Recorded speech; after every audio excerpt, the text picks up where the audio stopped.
आपने क्या किया? पेपर लीक, रीनीट, वापस से पढ़ो। 1 लाख नहीं, 2 लाख नहीं, न 25 लाख बच्चों के साथ खिलवाड़ किया है, और उनमें से वो 20 जो मर गए, उनके घर भी आप नहीं गए यार, फांसी लगा के मर गए।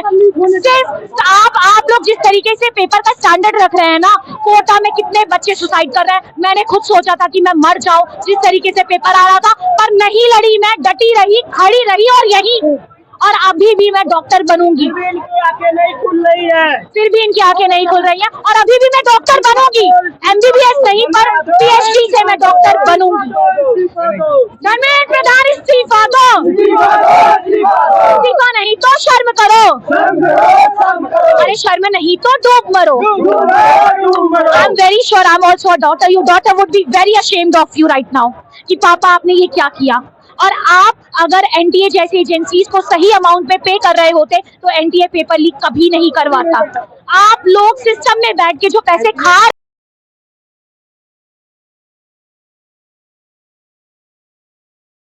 इस्तीफा दे, और मोदी स्वयं इस्तीफा दे। बेरोजगारी का आजादी चाहिए, भूखमरी को हमको आजादी चाहिए। भारत माता की जय। मोदी सरकार मान जाओ, अभी तो धर्मेंद्र प्रधान की बारी है, हो सकता है तुम्हारी बारी भी ना आ जाए। नौजवान को देख लो, सड़क पे आ गया है। अभी भी बीजेपी समय है आपके पास, अभी भी आपके पास समय है, माफी मांग लो, धर्मेंद्र प्रधान का इस्तीफा करवा दो। अभी भी आप लोगों के पास बहुत समय है। नहीं तो अगर नौजवान जाग गया और अधिक जाग गया, और अगर बीजेपी से नरेंद्र मोदी का इस्तीफा मांगने लगा तो बीजेपी क्या करेगी, कहाँ रहेगी? या इसमें मांगने वाली बात नहीं हो, तो उनका चाहिए ही। बेरोजगारी से आजादी, भूखमरी से आजादी।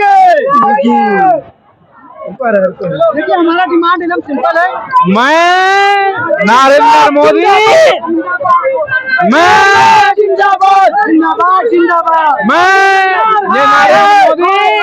मैं कहना चाहता हूँ कि मेरी मेलोनी बाबू जब मेरे बाप आ जाएंगी तो मैं अपने पद पे इस्तीफा दे दूंगा, और मेरे बाद धर्मेंद्र भैया भी इस्तीफा देंगे। मैं बीजेपी सरकार से एक बात कह देना चाहता हूँ कि जल्दी से जल्दी ये इस्तीफा दे दे, बाकी उनकी बारी आ जाएगी, फिर दोबारा यही चाहिए हमसे। अगर आप इस्तीफा नहीं दिला पा रहे हैं तो मेलोनी जी को बना दीजिए, हम वो सब देख लेंगे, लेकिन सरकार प्रधान को नहीं। आखिर ऐसी क्या दिक्कत है, अभी तक इस्तीफा नहीं हुआ? हमें आज तक समझ नहीं, अभी तक कितने घंटे इतने समय हो गए, 20 दिन से जंतर मंतर प्रोटेस्ट चल रहा है, आज जो 26वां दिन हो रहा है, फिर भी कोई प्रभाव पड़ नहीं रहा है। ऐसा क्यों समझ नहीं पा रहे हैं कि ऐसा क्यों हो रहा है? जल्द से जल्द जो है धर्मेंद्र प्रधान जो इस्तीफा देना चाहिए, और बच्चों को जो है न्याय मिले अच्छे तरीके से, नहीं तो ये प्रोटेस्ट हमेशा अभी चालू रहेगा, और इससे भी उग्र होता रहेगा प्रदर्शन। मैम, इसरो के महान साइंटिस्ट सोनम वांगचुक जैसे मतलब इतने दिन बिना अन्न खाए 18 से 20 दिन वो गुजार सकते हैं, बट आपने देखा होगा पिछले 2 महीनों से इसरो के कम से कम नहीं तो 120 प्लस साइंटिस्ट इस्तीफा दे चुके हैं, और काफी फोर्स से भी देखी होंगी कि 20,000-25,000 सैनिक जो है इस्तीफा दे रहे हैं। लेकिन पिछले कई सालों में कम से कम 7 से 8,000 विद्यालयों को तोड़ा गया है, कोई चीजों में निरस्त सुधार नहीं किया जा रहा है। जो हम लोग प्रदर्शन करते हैं उसे सरकार को लगता है कि हम लोग गलत कर रहे हैं, लेकिन हम लोग की मांग को अगर पूरी किया जाएगा तो हम लोग प्रदर्शन को निरस्त कर देंगे। समझ रहे हैं? हम लोगों को कोई पागल नहीं है जो हम लोग यहाँ जनता पर धरना देकर बैठे हैं। हम लोगों की कुछ मांगे उसको अगर सरकार पूर्ण रूप से सुनेगी और पूरी करेगी तो हम लोग इस धरने को तुरंत तत्कालीन निरस्त कर देंगे। My name is Nitin Singh. मैं ये कहना चाहता हूँ क्यों सरकार हमारे सभी भाइयों और बहनों की बातें नहीं सुन रही है? भाई क्यों नहीं सुन रही है? हमारी बहनें इतनी मन लगा कर पढ़ाई कर रही हैं, हमारे भाई मन लगा के पढ़ाई कर रहे हैं। मैं प्रेजेंट टाइम में अग्निवीर का जवान हूँ, मेरी बहन भी यहाँ आई है, वो भी मन लगा के पढ़ाई कर रही है, लेकिन 12 लाख रुपए में यूपी पुलिस का पेपर बिका है। मैं प्रूफ दे सकता हूँ भाई। इस तरह सरकार कैसे मतलब अपने हक के लिए नहीं लड़ सकते हम?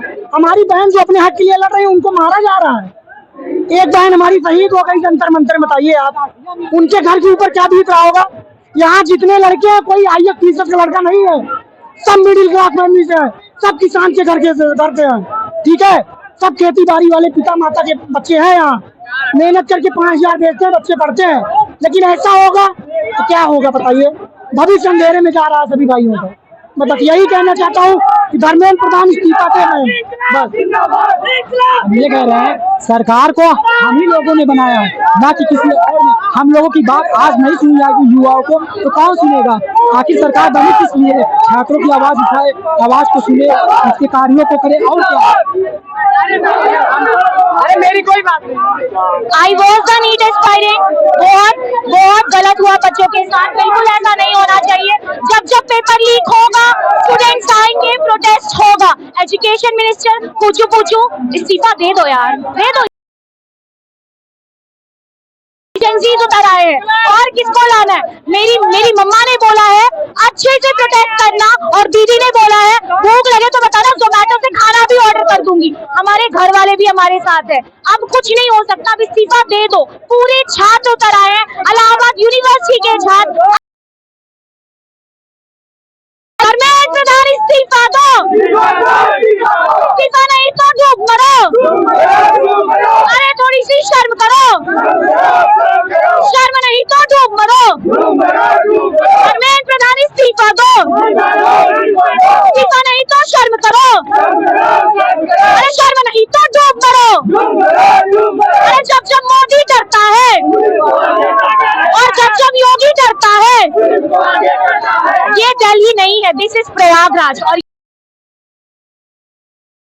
ये लेकर आई हूँ एक्स्ट्रा कपड़े, फेंको पानी, फेंको आग, फेंको, लेकर आई हूँ कपड़े, पर पूरे प्रोटेस्ट में रहूंगी, अपने लिए लड़ूंगी, उन बच्चों के लिए लड़ूंगी।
शिक्षा मंत्री मुर्दाबाद, जिंदाबाद जिंदाबाद मोदी मोहल्ला की सरकार, कितना समझ कितना लाठी कितना गोली कितनी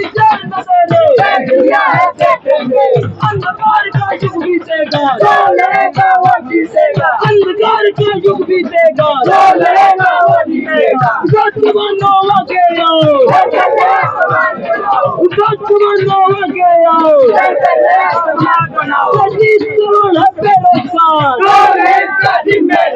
पेपर लीक की है फरमान, पेपर लीक की है फरमान, मोदी की सरकार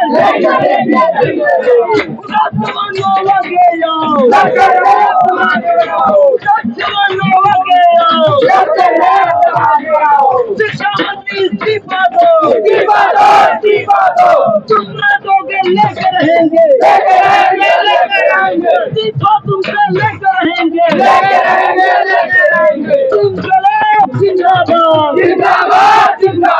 शिक्षा है सबका अधिकार, शिक्षा है सबका अधिकार, इंकलाब जिंदाबाद, शहीदों के तो ख्वाब अधूरे, पूरे, जिंदगी में होंगे पूरे। इंकलाब जिंदाबाद, जिंदाबाद जिंदाबाद। और साथियों, आज हम लोग इकट्ठा हुए हैं धर्मेंद्र प्रधान के इस्तीफे की मांग के लिए। आप लोग ने देखा होगा कि किस तरह से दिल्ली में छात्र नौजवान शांतिपूर्ण प्रदर्शन कर रहे थे और उस प्रदर्शन पर किस तरह से पुलिस बर्बर दमन करती है, किस तरह से छात्रों छात्राओं को पीटा जाता है, उनके साथ बर्बर दमन किया जाता है। आज वो चिंगारी देश के कोने कोने तक पहुंच चुकी है। देश के छात्र नौजवान उस चिंगारी के आग में जल रहे हैं और धर्मेंद्र प्रधान के इस्तीफे के मांग के लिए छात्रों के साथ जो बर्बर दमन हुआ है उसके खिलाफ जगह जगह पे सड़कों में उतरे और आज उसी प्रक्रिया में इलाहाबाद के साथ सत्तर की जगह पे इकट्ठा हुए। साथियों, सबसे पहले तो यही बात है कि आज